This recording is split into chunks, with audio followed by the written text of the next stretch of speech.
Title: To escape a forced marriage, she hugged a stranger, never knowing he was the Alpha King. So, Mara had learned two things early in life. The first was that her father never asked. He decided. The second was that staying quiet was always safer than speaking up. So when he placed a photograph on the kitchen table one evening, a man in his 40s with cold eyes and a wide jaw, and said, "You are marrying him in 3 weeks." Mara did not argue. She nodded. She cleared the plates. She walked to her room, closed the door, and stood very still in the dark for a long time. The man's name was Gerald Weston. He was 41 years old. He was powerful in ways that meant very little to Mara, and everything to her father, who had borrowed money he could not return, and made promises he could not keep. Gerald had offered to solve all of it. All he wanted in return was a wife. Mara thought about her younger sister, Lily, asleep in the next room. She thought about the way her father had said the words, not with guilt, but with relief. She thought about Gerald's photograph, and the way his eyes held no warmth at all. Then she began to plan. She did not tell anyone. Telling someone meant trusting someone, and trust had a way of slipping at the wrong moment. Instead, she picked up extra shifts at the bakery on the edge of town, where the human district began. She saved every bill she earned, and tucked the money under the loose floorboard beneath her bed. She memorized bus routes out of the territory. She chose a Thursday, the one night her father visited the elder hall and came home too tired to notice anything. For 2 weeks, she waited and worked and said nothing. Then Thursday came. The night was cold and clear, and the streets were quiet, as Mara slipped out through the back garden with a single bag over her shoulder. Inside it were a change of clothes, her saved money, her mother's silver bracelet, and a phone with a screen cracked at the corner. She kept her head down as she moved through the back lanes and crossed into the human district, where restaurants and bars spilled orange light onto the street. She was 4 minutes from the bus terminal when she heard footsteps behind her. She turned her head just slightly and saw 2 figures crossing the square in her direction. She recognized them immediately. They were Gerald's enforcers, men who ran errands and carried messages and never did anything for free. One of them looked up, his eyes met hers. For a single second, neither of them moved. Then Mara ran. She turned into the nearest door she could find. A bar called the Ironwood, dim and warm, full of Friday night noise. She pushed through the crowd quickly, heart hammering so loudly she could feel it in her throat, looking for somewhere to disappear, someone to stand beside, anything that would make her look like she belonged here, and not like a woman running from something. That was when she saw him. He was sitting alone at the far end of the bar.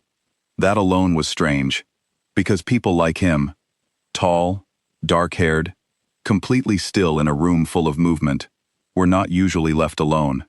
He was not looking at his drink. He was not looking at his phone. He was looking at nothing at all, in the way that people do when they are carrying something heavy and have been carrying it so long that it no longer shows on their face. Mara did not think. She walked straight toward him, reached out, grabbed his arm, and leaned close enough to be heard over the music. "Please," she said, "I need you to pretend you know me, just for 2 minutes." He turned and looked at her.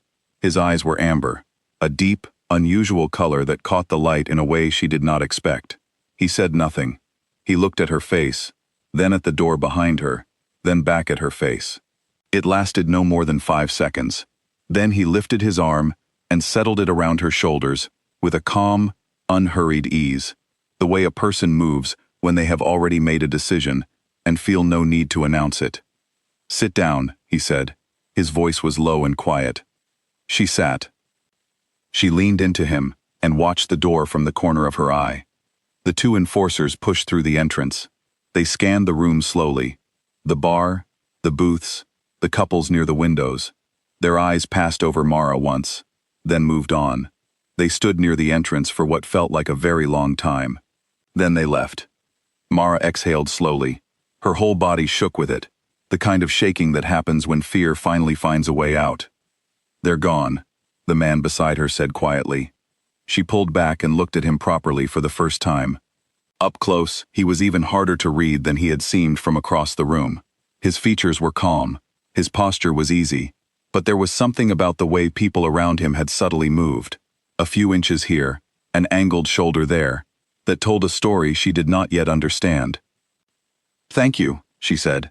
"I'm sorry. I didn't know what else to do." "Who were they?" he asked. She hesitated. He was a stranger. She had grabbed him in a bar and used him as cover, and she did not know a single thing about him. She did not know if he was pack, human, or something else. She did not know what he would do with her answer. "It doesn't matter," she said.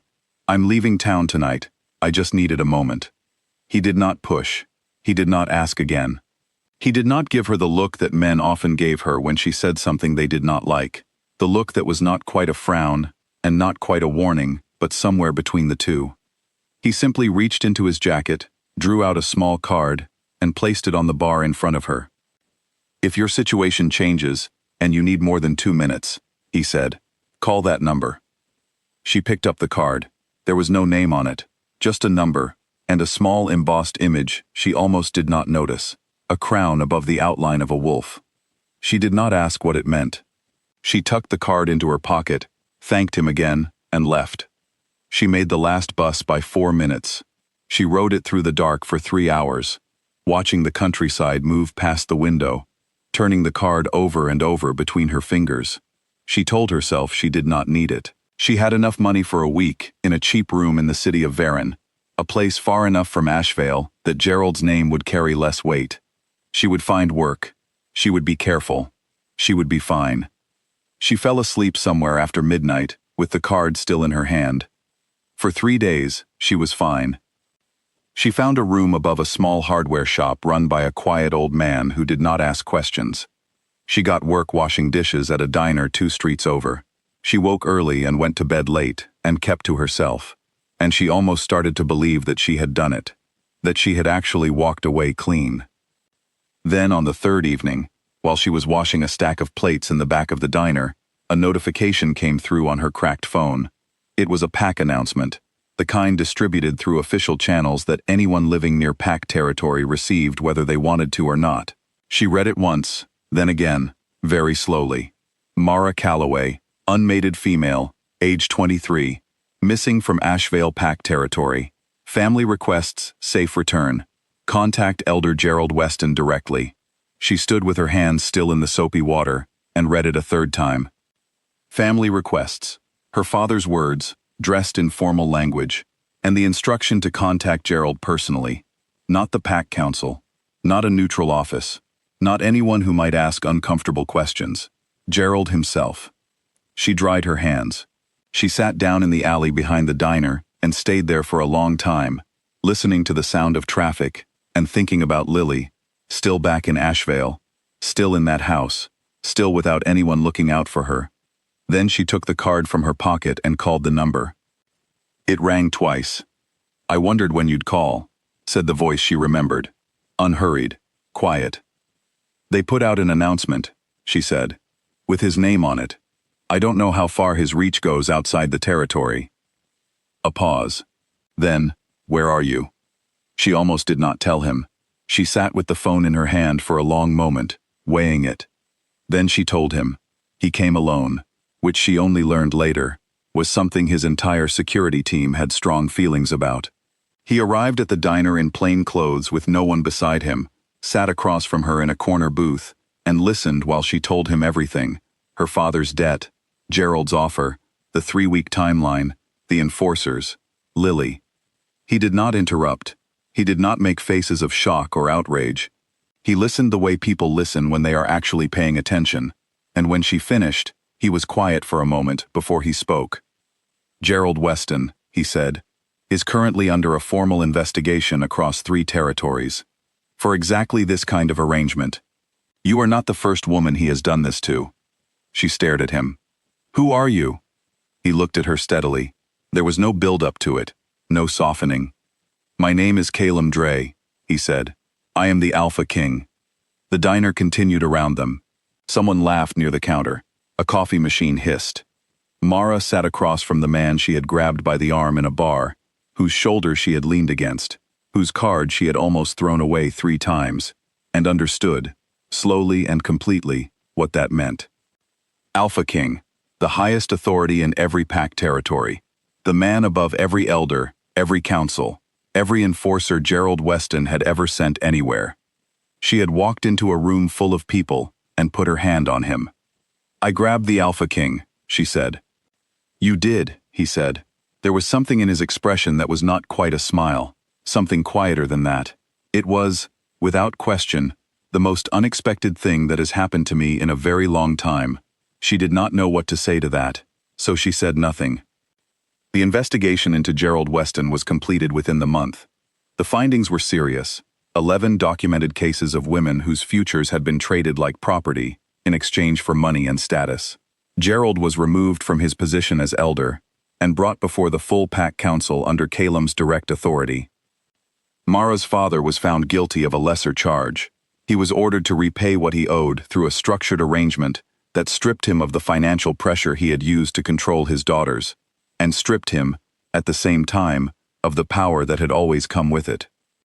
Lily was brought out of Ashvale safely. She stayed for several months with a neutral pack family while the legal process settled, and she spent those months, as she later told Mara, sleeping better than she ever had. Mara was offered formal sanctuary status through the king's office, a legal recognition that meant no pack elder in any territory held any authority over her choices, her location, or her life. She accepted without hesitation. She did not stay because of him. She was very honest with herself about that for a long time. She stayed because she finally had solid ground under her feet. Real stability, real safety, the first in longer than she could clearly remember. She found better work. She helped Lily settle.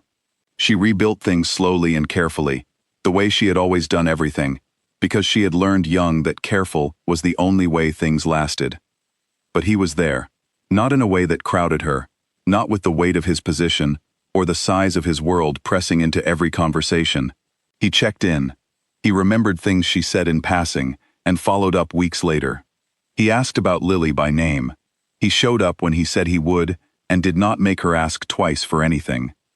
It took time. She was not easy about it, and she knew that, and she did not apologize for it either. She had good reasons for being careful with trust. She had spent years learning what happened when you gave it to the wrong person. But slowly, the way seasons change, not in a single moment you can point to, but in a long, quiet accumulation of small things, she began to trust it. Years later, when people asked her how she had met the Alpha King, Mara always told them the truth. She had been running away from a man she was being forced to marry. She had walked into a bar, looked around the room, and grabbed the first person who looked calm enough to stand next to in a crisis. And when they asked what had made her choose him, out of everyone in that room, she thought about it honestly, the way she had trained herself to be honest about everything, even the things that were hard to say clearly. He looked like someone who had already decided who he was, she said, and I needed 2 minutes with someone who wasn't afraid. She had not known he was the Alpha King. She had only known he was still. And sometimes, when everything around you is moving fast and wrong and frightening, still is the only thing you need.